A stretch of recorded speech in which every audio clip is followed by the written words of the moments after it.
So yeah, this paper is a system called Iron, and it's about building functional encryption using Intel SGX. So you heard about functional encryption already in the last talk, but let me just provide another scenario for practical motivation. Consider genome computations. In genome computations, genetic data is inherently sensitive. It reveals a lot of information about a person.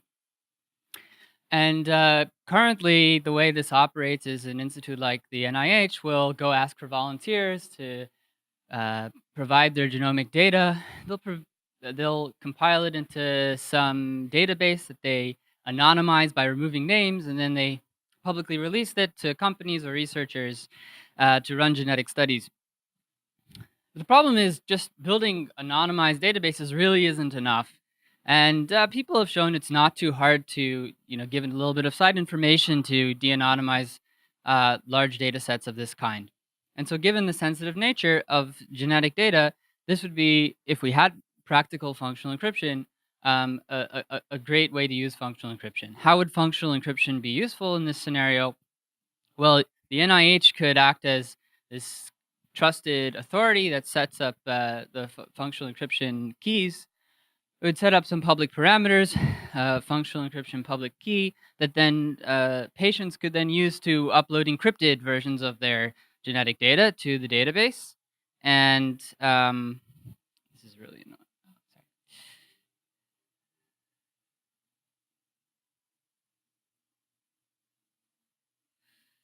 And right, and so then the my computer message wants me to put in the password. Sorry. So then yes. So then the patients would upload encrypted copies, and if a researcher comes along requesting to do some particular study, the NIH could release just the key that allows the researchers to perform that study. And if a different company comes along for a different request, they can give them a key just to run the study that they're authorized to run. Right? So we have, current cryptographic solutions for functional encryption, and for special cases, it actually is practical. But in general, although there's progress, we're still far from being anywhere close to practical, especially for a scenario like the one I described for large-scale, computations. And so the question you might ask is, well, can we, in the meantime, build an efficient, provably secure functional encryption with help from something else that's not purely cryptographic, like some secure hardware? And of course, this has also been asked, and the answer is yes. If you use tamper-proof hardware, you can build functional encryption quite easily and in a provably secure way in a suitable model. And this was work from AsiaCrypt 2013. The thing is that in this work, roughly speaking, instead of giving a secret key to the data user, you would build the authority would actually build a circuit that embeds a master secret key and implements the function that data user is requesting. And so even if there were a real-world instantiation of this, it's not practical to go about building a new circuit every time you want to authorize a client to perform a particular function. So the question that we're exploring here is, how can we build practical, provably secure functional encryption system using something that we actually have in the world today, using real-world commodity hardware? And so that's what brings us to Intel SGX. So let me give a quick overview of what Intel SGX provides.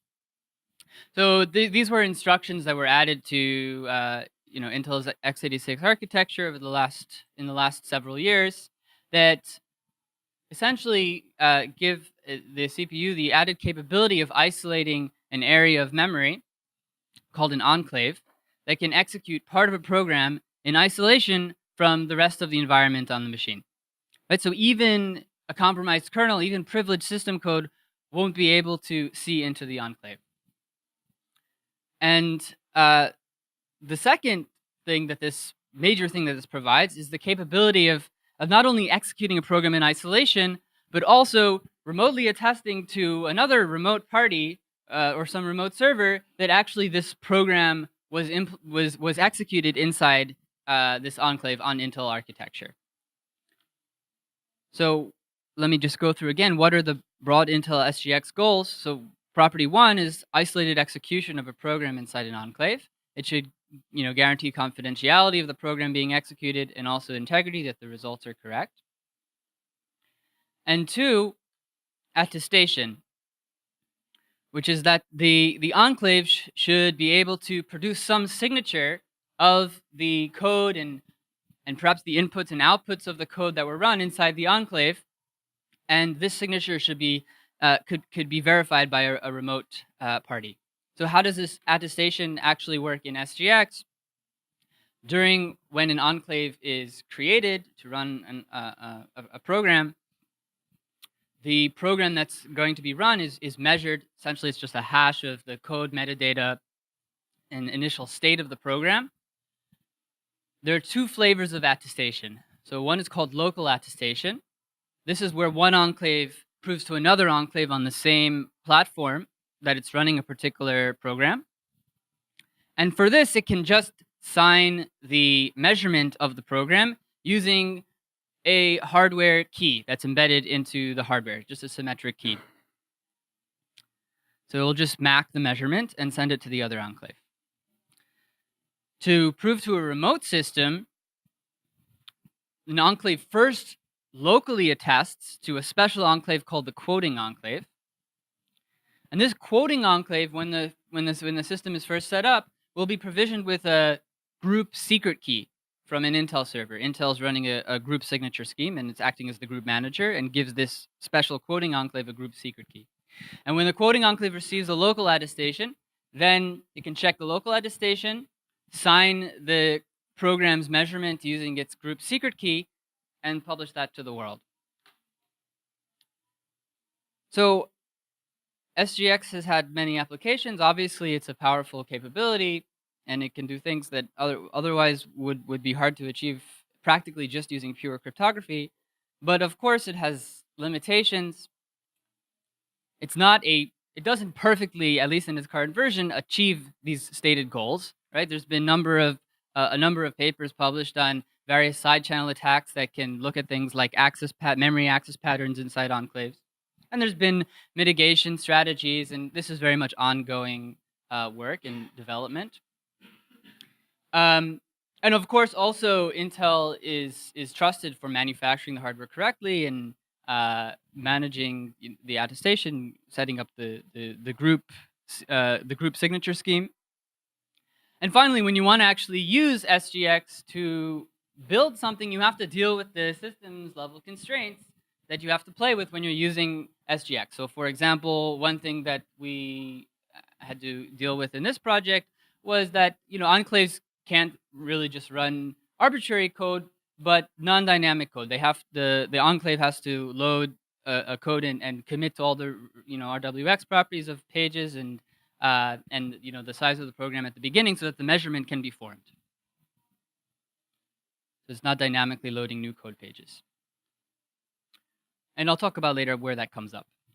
So just in summary of isolated execution environments. So what are isolated execution environments? There's been other works besides SGX that propose similar ideas, and these have been referred to broadly as isolated execution environments. And there's a variety of hardware instantiations of them. And they're useful combined with crypto for building powerful, secure systems. But one of the main points of this work and other works before is that even if you have such a powerful primitive, still proving security formally of the overall system is a major challenge. And so what we want to do in this work is first design functional encryption using an IEE and standard crypto primitives. But 2, we want to prove that when we use this IE, in a suitable model, what we've actually constructed satisfies the cryptographic notion of functional encryption. So we provide two security models for simulation secure functional encryption using IEs. And we have 2 different constructions for each of these models that satisfy the security definitions in each model. And finally, we actually go about and build iron instantiated using Intel SGX as an example of an IE. So let me go through the basic design overview, and then we'll talk about implementation and security. So what is the basic design? It's quite simple. So phase 1, there's a setup phase.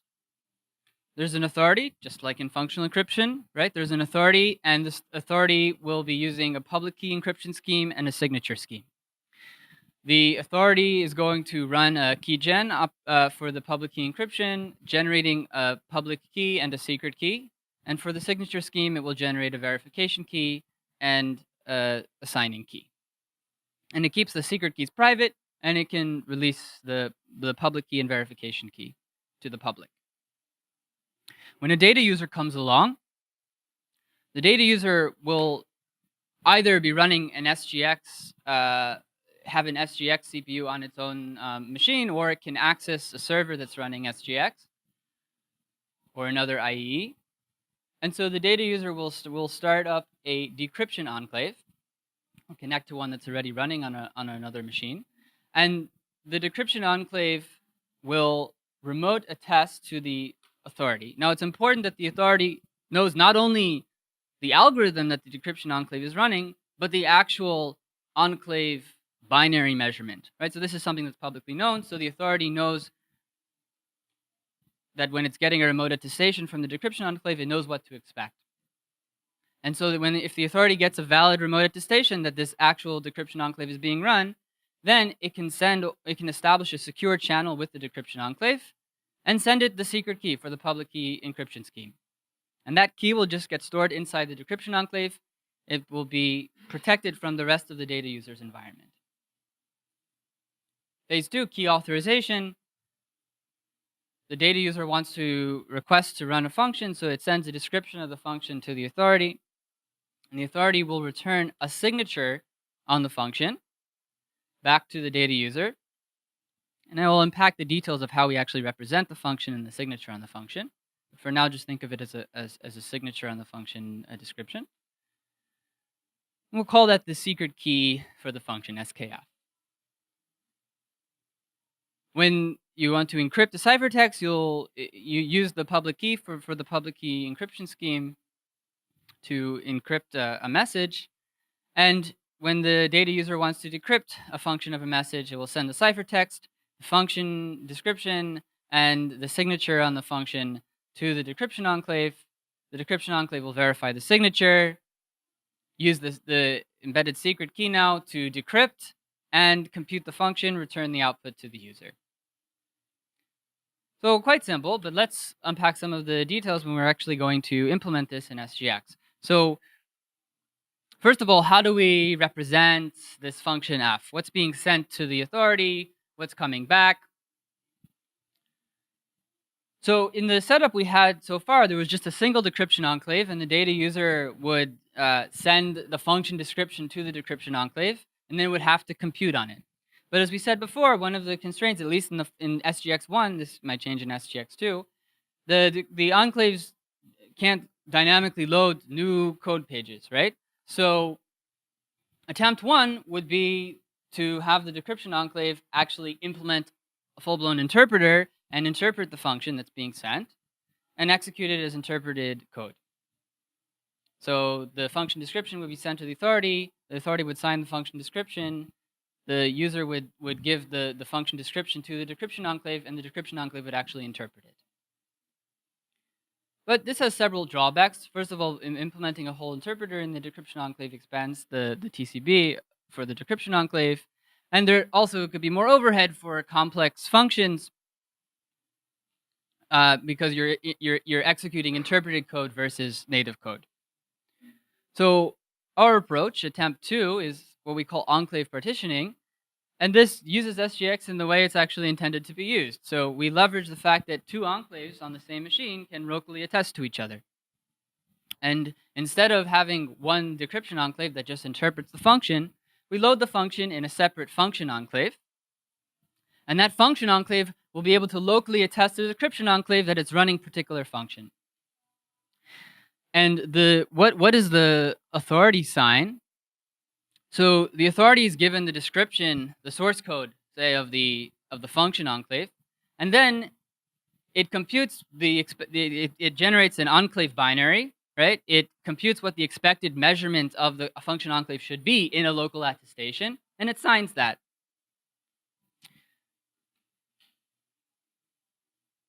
So let me just go through the details of how this works with a function enclave and a decryption enclave. The signature is a signature on an enclave function enclave binary.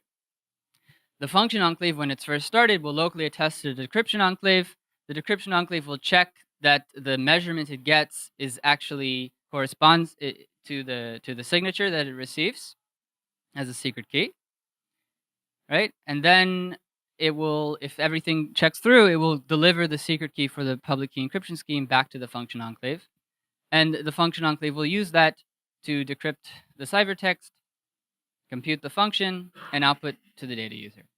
So now I'm going to pass on to Dina to talk about some of the implementation and security. So I'll start by summarizing the architecture. And we have FE setup run by the authority, who just runs the PK keygen and the signature keygen. And the encryption is running the public key encryption algorithm. And the key generation involves signing the expected measurement of the function enclave with F loaded. And decryption proceeds as Ben mentioned in the previous slide. And if we have a different ciphertext, which is running for the same function, then we keep the same decryption enclave and function enclave, and we just rerun with a different ciphertext. But if we had to run a different function, then we still keep the same decryption enclave, but create a new function enclave for every function. So that's how we work with multiple ciphertexts and messages. And now let me go into the implementation of our construction. So we use SGX version 1.6 for Windows. And the crypto algorithms that we use are the PKE. We combine the Elgamal encryption from the MSR-ECC crypto library and along with AES GCM from the SGX crypto library to use Fujisaki Okamoto transformation and get CC2 security. And for signature, we just use ECDSA on top of the SGX crypto library. And we evaluate our algorithm by implementing IBE and identity-based encryption, order revealing encryption, 3DNF, and simple linear regression. And these functions are simple enough, so we could implement data oblivious versions of it from the known techniques. And as expected, so we implement data sets just to compare with the best known crypto algorithms. And as expected, our code, like our implementation, does orders of magnitude better than the best known crypto implementation, even with data oblivious primitives. So, all right, let me go into the security of our construction. So traditionally in functional encryption, we have the decryption to be non-interactive. So once the decryptor gets the secret key and the ciphertext to evaluate, he can run non-interactively, especially without talking to any more interaction with the authority. The decrypt data user can run the decryption algorithm in a non-interactive way. And how does the simulation security is proved for functional encryption scheme is we have to prove that any adversary cannot distinguish between a real world and a simulated world. And if the adversary sees the real world, he just gets the outputs of the real functional encryption construction. And in the simulated world, we construct a simulator who tries to simulate the real world outputs with limited information. And in particular, the simulator is provided with f of m as input for every secret key that the adversary gets. And if the adversary cannot distinguish between this real world and the simulated world, that means that the maximum information that the adversary learns is the information that the simulator gets, which is just f of m. Okay? This is high-level overview of how simulation security is done. And we make like a minor modification to our FE definition. Because if you remember, we have during the initial setup phase, when a decrypted node comes up, it interacts with the authority once. So we feel that it's a cleaner abstraction to have a new decryption setup algorithm, which does interact with the authority when a decryption node comes up. And after this, the decryption proceeds in a similar way where it takes in a secret key and a ciphertext, and without interacting with the authority, it proceeds to decrypt. And also, like the decryption has access to secure hardware, so we just model it as an oracle on top of the decryption. So now the first security model for the functional encryption scheme, which uses this, or in this definition, is that the first thing that we had to figure out is what are we going to do for the hardware in the simulated world. So the first model, we let the FE simulator also simulate the hardware interactions with the decryptor. So it's not clear what this really means in the real world if we have such a simulation model. But informally, you can think of it as this model assuming that all the enclave functionalities have ideal black box execution. So that means that if we have a construction which is proved under this security model, that means that if the enclaves that's used by the construction has ideal black box execution, then the construction satisfies simulation security. And we do prove that the basic design of iron with some minor additions satisfy simulation security under this new model. I'll just briefly mention some of the challenges for this basic design before moving on to the next model. So the first thing that we had to deal with was the adversary can tamper with the enclave inputs because it's actually the adversary who's creating the enclaves. So the first challenge was that we actually ended up by verifying the signature scheme inside the decryption enclave. So, but that's something we have to figure out why not in the function enclave and why do we do in the decryption enclave, and also figure out the right way to load the verification key, load the public parameters, including the verification key, into the decryption enclave, because that's something that's done by the adversary. And the second thing was that when we transfer the secret key from the authority to decryption enclave to the function enclave, we use CCA2 encryption. But during the CCA2 encryption scheme, in the real world, the decryption enclave can decrypt the ciphertext and check whether the adversary has tampered this communication or not. But in the simulated world, we have to construct hybrids carefully so that the secret key, when the adversary tampers this CCA2 ciphertext, the decryption enclave should be able to detect it without being able to decrypt the ciphertext. So we add a signature layer on top and do some other modifications. And also at a high level, like adversary can load incorrect code, and we have to ensure that the real world and simulated world are not distinguishable for the adversary. But for someone who is familiar with the impossible results of functional encryption, it is also like bit. They should be surprised how we get simulation security, even though we do not interact with the simulation adaptive security, even though we do not. The decryption does not interact with an authority for every decryption query. So that's one of the limitations of this model, because we actually assume that the FE simulator is same as the hardware simulator, but in that lets us bypass the impossibility results. But in usually we do not let the decryptor interact with someone who has the FE simulator during every decryption operation. So that's, we think, one of the limitations of the model. So in a stronger model, we separate the hardware simulator from the FE simulator, and we just simulate the initial hardware parameters. But after that, the FE simulator is independent of the hardware simulator. And this model gives us like more flexibility to add the leakage profiles of secure hardware and for the underlying construction and prove things based on it. But the downside is that the impossible results seem to kick in, and the construction that we get is like enforces us to do a communication with the authority for every decryption operation.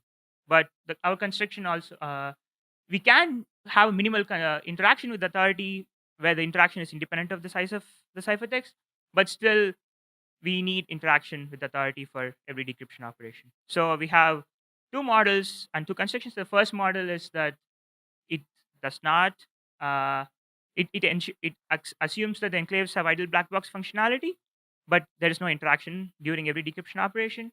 But the construction 2 removes the, or has a possibility to remove the black box execution assumption, but there is like inherent interaction with the authority which we cannot avoid for the second model.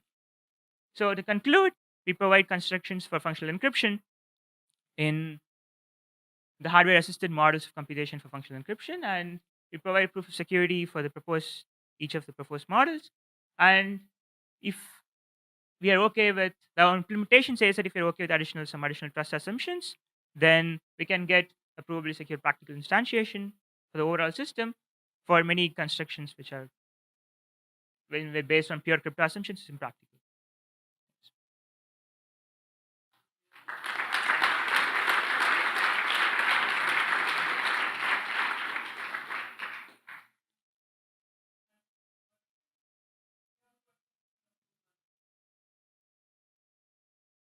I have a quick question on sort of when you prove security, it's important that you take care of composition. So let me just ask you a quick example. How would you prevent a man in the middle attack? Let's say there was another person with an SGX sitting right in between the authority and the user. Mhm. How do you provably show that yours can prevent it? So here, if someone has, okay, so it's not like data user should run it inside an enclave. Anyone can run it inside an enclave. So it's like if we have But anyone an with unauthorized data user should not run anything, right? no, Like, I but mean, okay, So in this example here, you were having the data user was actually running the SGX on his own machine. But if you wanted to have a remote data user who's interacting with the SGX enclave, then you can always have a authentication channel between the enclave and the user. okay, I'm just saying there's prior work in this area that shows that when you use like SGX or tamper-proof tokens kind of thing, composition is not straightforward. Like, Mhm. I mean, imagining that there is the data somewhere and the user somewhere, someone in the middle. Like even when you're talking about remote, you have to be careful that someone in the middle who has the SGX can fake all the Intel signatures, can Oh, probably so launch an attack. Like if I'm we saying, you need to use some sort of non-malleability to prevent this. okay, but like anyone with valid SGX enclave with the correct code loaded inside it can run this if they have the signatures.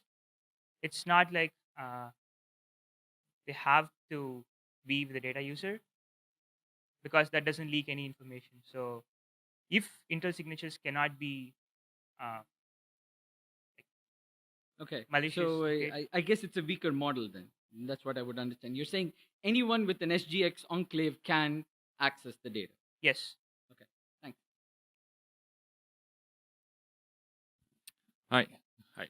I was wondering if you could expand a little bit on the type of functions that you can put in these functional enclaves, since you seems to describe some restrictions, like for example, it shouldn't dynamically load pages because XGS doesn't allow it, and so on. So I Mhm. was wondering what are these restrictions, and if you have thought about a mechanism to help developers, to get the function that will run as a functional enclave right. So this work doesn't like focus on that part on which computations that you have to do. So for that, uh, of course, for the current SGX limitations, we have to implement things in a data oblivious way. But those are additional work. This work says that if we have a function that runs in a data Properly. oblivious way, Yeah. then you can build on top of it and have probable security for the functional encryption layer. But do you have ideas of the type of restriction that you need to impose in the functions in order to be Oh running yeah, an enclave? the usual SGX restrictions, which is that the side channel attacks, you should ensure that the code that you run does not have the side channel attacks which leaks sensitive information. But we do not provide any specific guarantee or specific extra things for this construction. All right, thanks. Oh, thank you. This is Yue Qiang from Baidu Research. And very good work to combine hardware and the crypto. And as you mentioned, the side channel problem for the SGX, right? So I want to know which side channel resistance scheme you are using and how much overhead due to this mechanism. Uh, so you want Right. So I mean, it depends very much on the application. So most of the side channel attacks are able to look at memory access patterns, right? So that's why if you have a program that is memory oblivious and that its memory access patterns don't reveal information, you don't have to worry about like cache timing attacks. But if you did have one, then the overhead would be possibly as expensive as implementing an ORAM. So it depends on the application.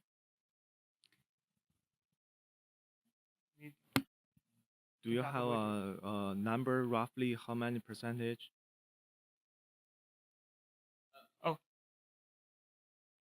You're asking for the over. We're going to take this offline. You're asking for the overhead of ORAM, so there's lots of work on that, and it depends Okay, on the sure. and Thank depends you. on the application.